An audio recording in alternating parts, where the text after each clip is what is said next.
Well, good morning, everyone. Happy Saturday. Thank you for joining us over on 13 Sunrise Plus. I'm Matthew Foltz alongside Lindsay Monroe. We are not on NBC this morning due to the Ryder Cup, but we still have plenty of news to share on this Saturday morning. You made it to the weekend. Hopefully you can sit back and relax. And what a busy weekend we have in store, Lindsay. That's We right. got the Circle City Classic happening this weekend. Obviously, the Fever have the Aces in town as they hopefully keep those playoff hopes alive. But it was a good game last night. Actually, before I went to sleep, I thought the Fever was going to take it. I know. I was watching last night, too, and it was like, oh, they got so close. They just couldn't come back there at the end. So they have another opportunity coming up on Sunday. Yeah.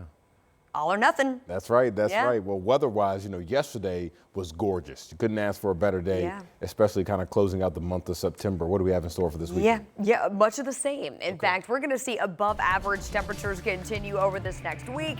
I know we are officially into fall, and we are looking at October. Very close, but right now we're going to be focusing on some lingering summertime temperatures as things stay above average for us. So we've got this incoming tropical system. We're going to be watching the Carolinas very closely over the next several days because as that moves inland, we're going to see those outer rain bands, just a bunch of tropical moisture kind of just sit over the Carolinas over the next few days. So this is not going to impact us because we've got high pressure in control. It's going to act as a blocking mechanism, keeping all of that moisture, the cloud cover and all that at bay as we watch the East Coast. So things are going to stay quiet for us.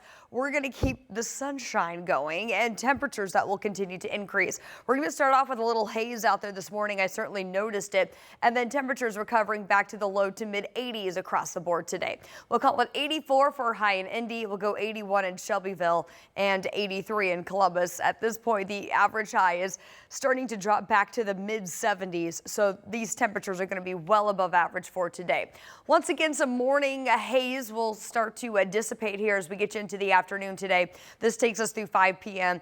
The return of sunshine, and it's going to be a stretch of sunny skies and temperatures that will be above average in the 80s through a good portion of next week. We're going to talk more about that extended forecast coming up in the 7-day outlook.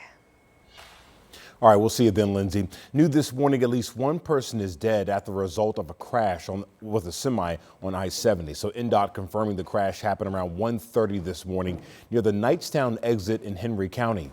Crews closed half of the lanes to clear the scene, and right now state police is investigating the crash. And once we learn more, of course, we'll pass it along both on air and online at WTHR.com. The Indiana Fever now facing playoff elimination on Sunday. The team fell apart at home in the fourth quarter last night, losing Game 3 to the Las Vegas Aces. Our Rich and I is at Gainbridge Fieldhouse and has a breakdown of it all last night. Home court advantage for the Fever for a pair of games this weekend at Gainbridge Fieldhouse. But Indiana is also home for Princeton's Jackie Young. Indiana's all-time leading high school basketball scorer helped the Las Vegas Aces build a double-digit lead in the first half. Young finished with a game-high 25 points.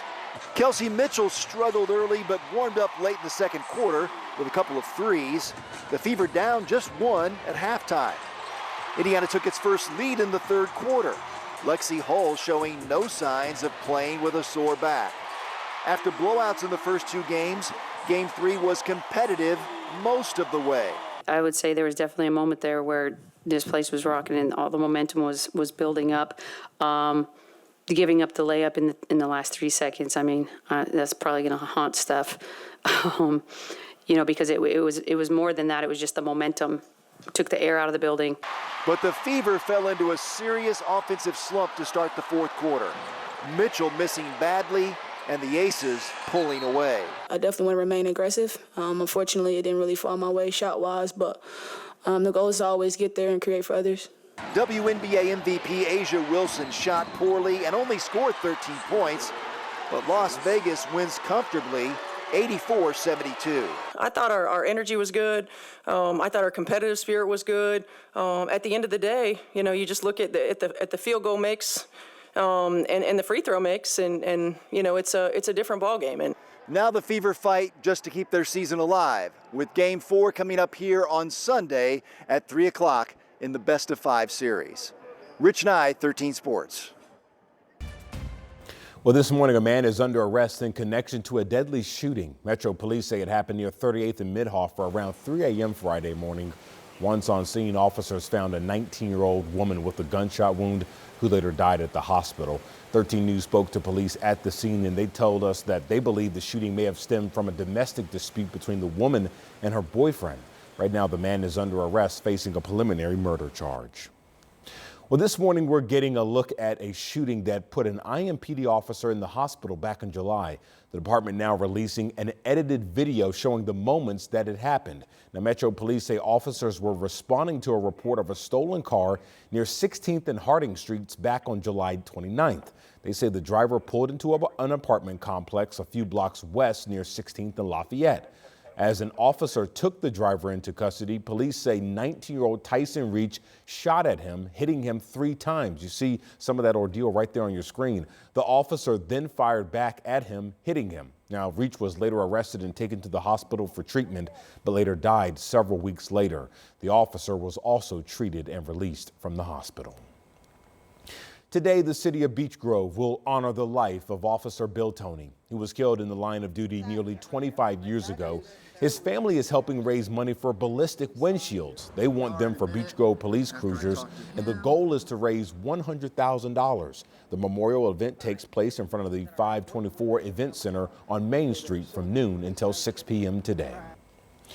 Well, right now, a skate center here in Indy is looking to get an alcohol permit, but it's now causing concerns from the community as being a troubled spot. 13 News dug through previous police reports that show IMPD has been called to Skateland Indy dozens of times in the past. Some of those have been for shootings at the business as well as a fight earlier this year. That's why Metro Police and city leaders are now worried about alcohol possibly leading to more trouble. Skateland's manager heard about those comments at a meeting on Friday and says he understands the concerns. Anything can possibly offer an opportunity for potential problems, but again, it falls on us, and I believe we have good policies in place, and we continue to make tighter policies, and we continue to look at more ways to continue to make our building and our business safer. Now, there will be another meeting regarding Skateland's requests set for October 6th. Well, right now, a group of Indiana lawmakers are in Washington asking for federal funding for rural health care in our state. Now, this has been a story we've been following for months now. Lawmakers sent this letter to the Department of Health and Human Services and the Centers for Medicare and Medicaid Services. They're asking for the highest possible level of funding from the Rural Health Transformation Program. So Congress recently announced $50 billion to strengthen health care in rural communities across the country.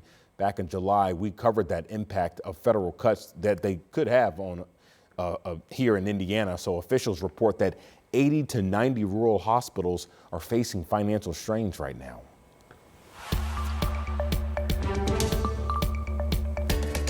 It's another big weekend for sports here in Indy, and today the Circle City Classic kicks off at Lucas Oil Stadium. Our Logan Gay shows us all the fun surrounding it.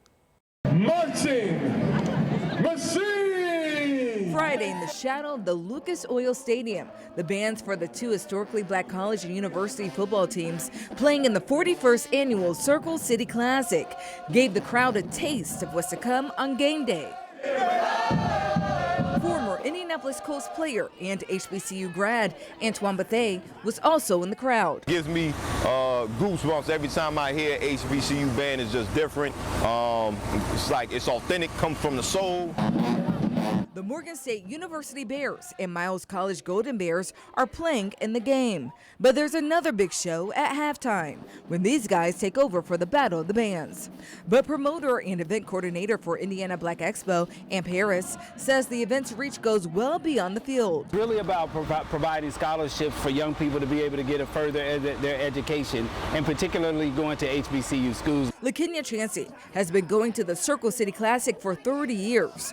It was one of the things that inspired her and her siblings to all attend HBCUs.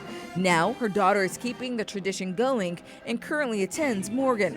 This is such a golden opportunity for our community to connect with higher ed that will love not just the person, but the soul of the entire entity that the student is. Harris says it's a testament to the city to once again be able to support several major events in one weekend. We've become the sports capital of the world. The game on Saturday starts at 3 p.m. In Indianapolis, Logan Gay, 13 News.